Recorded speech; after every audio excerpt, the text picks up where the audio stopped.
WWFல உண்மையான பேரை மறைச்சிட்டு அந்த WWFக்காக ஒரு பேரை உருவாக்குனவங்க பத்தி தான் பார்க்க முடியும். இல்ல ஃபர்ஸ்ட் வந்து அண்டர்டேக்கர். அண்டர்டேக்கர் WWFக்கு முன்னாடியே CWAல தான் வந்தாரு. ஸோ அவருக்கு மொத்தம் 5 நேம் வச்சாங்க. அவர் உண்மையான பேர் அண்டர்டேக்கரே கிடையாது. ஃபர்ஸ்ட் வார் மார்க் வில்லியம் கேலவே தான்.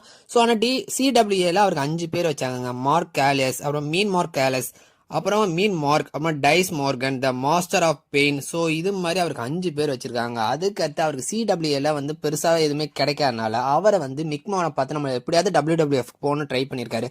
ஆனால் மிக்மோனை பார்க்கவே முடியலங்க. ஸோ ஒரு டயத்தில் வந்து அல்கோயினோட அண்டர்டேக்கருக்கு படத்தில் ஒரு நிமிஷம் நடிக்கிற மாதிரி சான்ஸ் கிடைச்சது. ஸோ அந்த சான்ஸ் மூலமாக அல்கோயின்ட்ட கேட்டு எனக்கு மிக்மோனை பார்க்கணும்னு சொன்னோன்னா சரின்னு சொல்லி அவங்க இன்வைட் பண்ண வச்சாங்க. ஸோ இன்வைட் பண்ணி அண்டர்டேக்கர் மிக்மோனும் 1.5 மணி நேரம் பேசியிருக்காங்க. பேசிட்டு அண்டர்டேக்கரை அனுப்பிட்டாரு. அனுப்பின பிறகு 5 மாதம் ஆன பிறகு தாங்க மிக்மோன் வந்து உனக்கு நான் அண்டர்டேக்கர்னு ஒரு பேர் உருவாக்கியிருக்கேன். ஸோ இதில் தான் நீ WWFல வரணும்னு சொல்லி இன்னைக்கு நம்ம WWFல அண்டர்டேக்கரை பார்க்குறோங்க.